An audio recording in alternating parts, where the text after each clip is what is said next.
Welcome back, guys. Thanks for tuning in to another episode of Terrible Towel Tuesday. I am your host, SimFBallCritic, and let's jump right into it, guys. I'm going to try to run through it and get through it as fast as possible. You guys know I always go a bit longer than expected, but hopefully you guys enjoy it. So let's get right into it. Now, we beat the Indianapolis Colts, a Scott Tolzien-led Indianapolis Colts, I might add. So it's not a whole lot to write home about. However, I will say this. Those are usually the games the Pittsburgh Steelers lose. Think about the games we've had for the last few seasons. Like, typically, we can look right in this current season. The Miami game. Those are games that we typically lose. Games like that. Remember the year when Tampa Bay came to Pittsburgh? I think they were 0-4. They beat us in Pittsburgh. These are usually the games that we lose. Now, what I was able to see these last 2 weeks, we took care of Cleveland. We took care of the Colts. Semi-close game in Cleveland, though. And like I said, the Colts team was without Andrew Luck. Scott Tolzien's leading the charge. But again, the positive is the fact that they didn't have letdowns in those games. They're now 6-5. The Ravens won. And Cincinnati could have possibly won that game. So the Ravens are 6-5 as well. So we're still right, neck and neck in the division race. The Ravens, of course, has the edge with the tiebreaker, the head-to-head game as of right now. But in a fairly decent spot. It definitely looks like we're going to have to win the division because I don't know what's going to happen with these other teams like a Miami, who's looking better. These other teams have pretty, better records, so they're probably going to get the wild card. Even if we tie with Miami, they have the head-to-head tiebreaker. So those type of things right there, it's not looking that good. We'll see what happens the next 5 games. Some teams could start losing. Who knows? But anyway, let's go ahead and get into the things, man, that I liked and disliked or what have you about the game. Let's jump right into it. The secondary still looks a little bit soft in the middle. Middle of the field is still a bit soft, even though Mike Mitchell had a great game. Mike Mitchell was being a center fielder more than I've seen him be a center fielder in quite a few games and quite a few seasons, I might add. He was looking phenomenal in that game. Big hits. Even though guys are catching the ball, he's laying the lumber. He puts T.Y. Hilton out the game with a big hit. He saved a touchdown, another one of those fourth downs with the big hit. The guy basically had the ball. He knocks the ball out, comes up with the interception.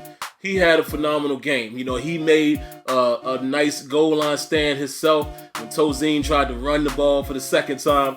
But for the most part, the middle area of the field is still a little soft for us. Now, I understand it's the NFL. I can't expect my team to stop every single pass or what have you. These other teams get paid too. So it's not like you're going to never give up any yards. I'm just saying if I'm looking at it from a fan standpoint, I can clearly see where, okay, that's the area of the field that we need a little help on. Think back to the games when Lawrence Timmons was matched up with a slot receiver, like what Edelman was doing against Lawrence Timmons. We may see that again with the Giants coming up. We got to keep an eye on that. All right, but for the most part, defense played fairly well. Javon Hargrave had a pretty good game, got a sack. He was causing pressure. Ryan Shazier, even though it wasn't a whole lot of stuff that jumped out as far as big plays, if you watched how he was playing, he had a solid game. The corners were doing fairly decent. Like I said, they give up some catches, but it's not like, you're not going to go a game where no one is passing the ball on you. That's the NFL. William Gay comes up with a late interception. Overall, defense played fairly well. All right, now what else? We started off very fast on both offense and defense, which was good to see. We had a fast start. We get them off the field quick. And then, even on the first play, if I'm not mistaken, William Gay almost gets the fumble, knocks the ball out of Tolzien's hand. We started real fast. Offense gets the ball. We march right down the field, get a score. That's how we need to play. That's how I prefer to see us play. All right. Now, what else do we got here? Defensive penalties, man. We had offensive holding as well. We still are having penalties both on the defense and offense that's costing us at times. There was a hold by DeCastro, and it was 3rd and 2. Now, David DeCastro is another guy I've been talking about all season. He's not having his best season in terms of mental things. He has a lot of penalties. whether it's holding or false start. I don't know what's going on with that. I know he's a solid lineman. I like to have him on the squad. I just don't understand, what's happening to him this season. May just have a rough season. I'm not ready to throw him away because for every bad play he makes good plays as well. You know what I mean? So, you just got to buckle down a little bit and try to get that stuff under wraps. And on the defense as well, man. We got to make sure we're not pass interfering or we're not defensive holding and hands to the face. We got to get a little bit better with that. It hasn't killed us in the last couple games, but it's still lingering. So we want to definitely try to get as penalty-free as possible. All right, run defense is looking real good from what I saw. I'm jumping ahead. I'm sorry, looking at my notes. Frank Gore didn't really get off. Indianapolis doesn't really have a strong run game anyway, so I figured we'd be able to handle that. Now let's talk about Vontae Davis. AB just lights him up. I know he goes out the game later on, but those plays when he was on AB, he got torched. And Vontae Davis was a guy that I definitely was looking forward to seeing that matchup because he's a solid corner. I'd take him. But it's Antonio Brown, man. I think we have to start realizing that the elite receivers always have the edge, in my opinion, over top-notch cornerbacks because there's always a guessing game, and those great cornerbacks are good at guessing and anticipating and film study. That's why they're so good. But when you have an elite receiver that can adjust to the ball, run crisp routes, beat you with a double move, it's just hard to defend those guys, and AB is one of those guys. I'm so happy that he's a Pittsburgh Steeler. Shazier, again, I said that he's playing well against the run.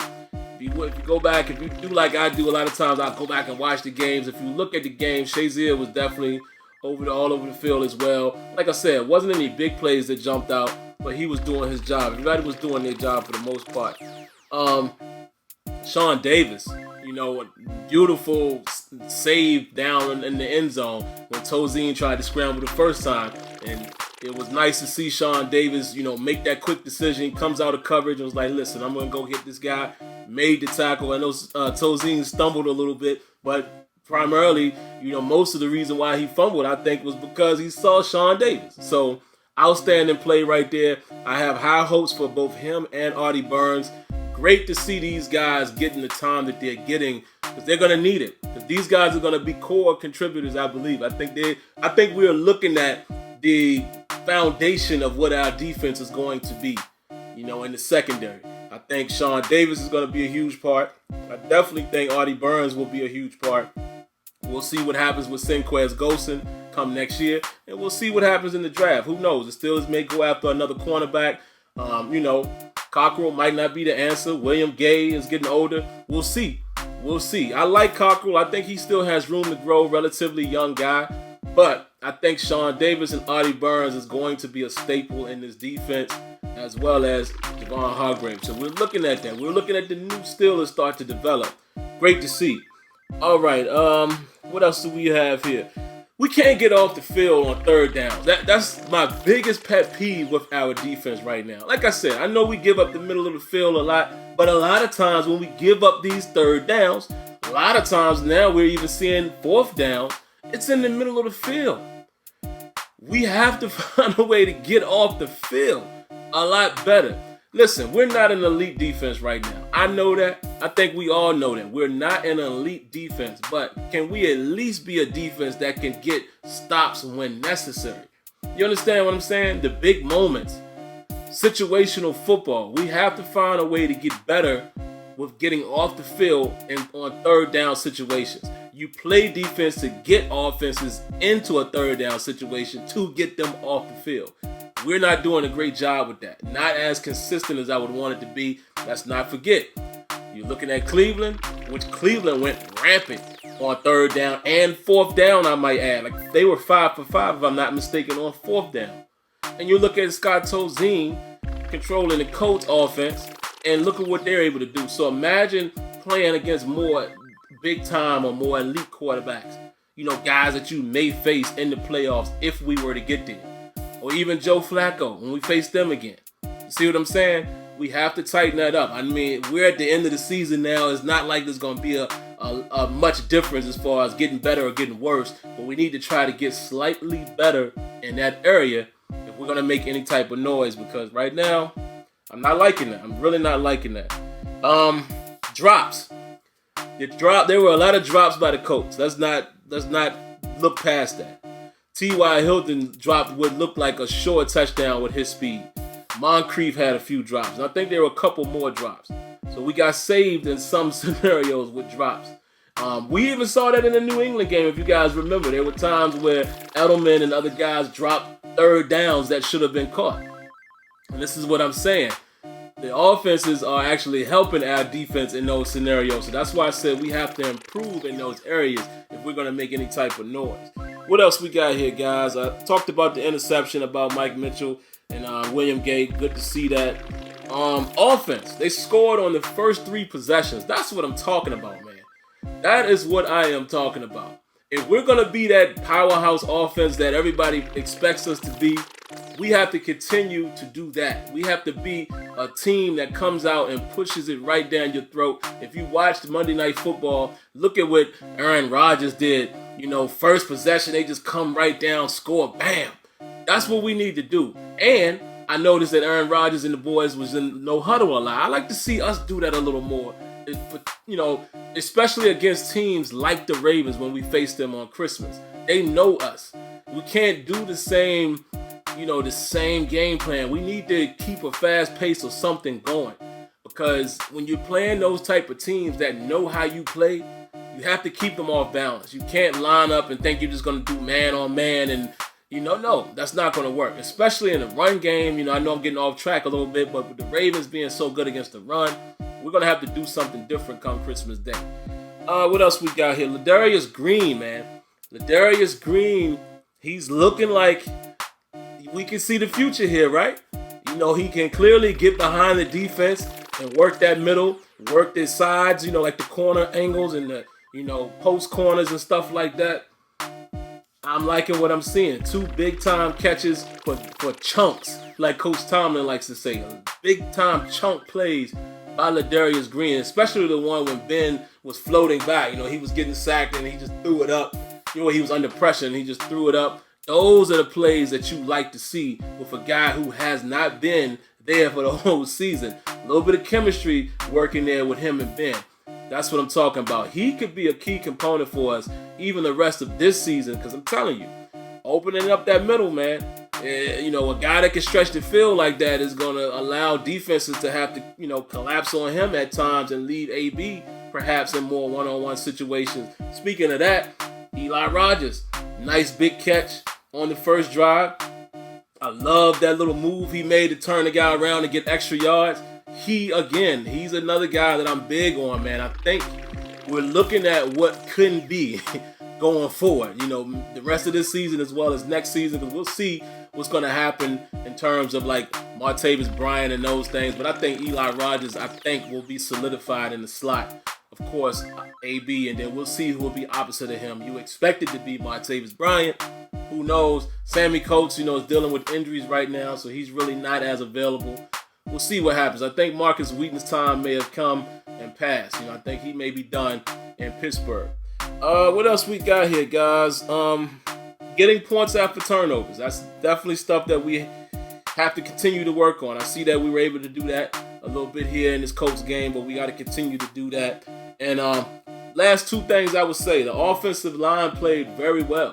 They opened up the holes, which leads me to my last point. Le'Veon Bell. I mean, this guy is special, man. He's special. He's just a very special individual. I don't think, I feel like I'm preaching to the choir. I think you all know that. I'm not saying anything that you guys don't know, but this guy is a special talent. And if we can keep the offense clicking like that, we'll be a problem for any team in the NFL. It'll be just like the Patriots. The Patriots are pretty much a problem for any team. And they don't even have these elite, positions. Elite players in skilled positions, but they have Tom Brady in that system. And when Gronk is healthy, they have him, and then there's other pieces. But that's what I'm saying, man. The Pittsburgh Steelers should be that type of team. This is not biasness. Just think about it. Look at who they have on offense. Even without Martavis Bryant. look at the offensive lineup you throwing out there, people, and the potential. They should be a problem for every team in the NFL. And there's a lot of teams like that, like Green Bay last night. When Green Bay is clicking, they can be a problem. They don't really have a run game, but they can be a problem out there when you got Aaron Rodgers, because he's a dual threat. His mind is crazy sharp. His accuracy is off the charts. You see what I'm saying? There's certain teams that are a problem for opposing defenses. The Pittsburgh Steelers should be that. The defense, in my opinion, is the weak link. So in order for us to go anywhere, we're going to have to outscore teams. That's it. Now, speaking about this upcoming week, and we'll end it here, we got the New York Giants. This is a huge game. You know, not only do we need to continue to win, but it's playing against a nice team, a team who's playing well right now. The offense is going, their defense is going. A guy that I wanted to see in Pittsburgh who was there, available, Landon Collins. And, you know, I think we picked Bud Dupree, which can't be mad at that. You know, pass rusher, secondary guy. I get it. But I really wanted Landon Collins because Palomalu was leaving and all of that. But this guy's playing very well. I think he has 4 interceptions now. Their defense is playing better. They hadn't been playing that great early on, but they're playing better. So this is going to be a very big challenge for the Steelers. You know, you got Beckham, and you got Shepard, and you got Cruz, and Eli Manning. And then, like I said, on the defensive side, they got some studs over there that can play. Landon Collins, you got Janoris Jenkins. So we're going to have our hands cut out for us. So I think if we can get this game and win that game and win, like, you know, decisively, like you can see that, oh, the Steelers are ready. That's a basic, you know, right there. That's a playoff game, playoff caliber team. If we can win and win well, and, you know, I'm not saying blow it. I'm just saying if we can have a great performance, even if it's a close game, but we perform well and win that game, that will show me something. That will give me confidence to think that we can probably get the division, because let's look at the schedules, man. The Ravens got they got a tougher schedule than us coming up. They still got your New Englands, and they still got the Eagles, which don't look that great, but they could be a sneaky team and catch them by surprise like they caught us. We'll see. But that's all I got for us, guys. Next week, I'll be back to talk about what happened in the Giants game. Hopefully, it is a victory. Like I said, man, the road to the playoffs right now, to me, looks like it's going to have to be through the division, because these other teams who are in the hunt are right there with us, or they have a few more wins than we have. All right, so we got to get this one. So, all right, guys, I definitely appreciate you coming by to check out the episode. Don't forget, when the screaming face pops up right over here, go ahead and click on that to sub to the channel if you're new. And if you're not new, definitely go ahead and do what I always tell you to do. Don't forget to rate and comment. I promise it never hurts you to hit that like button. All right, guys, until next time, let's get it. Here we go. Here we go, Steelers. We'll see what happens against the New York Football Giants. All right, guys. Peace.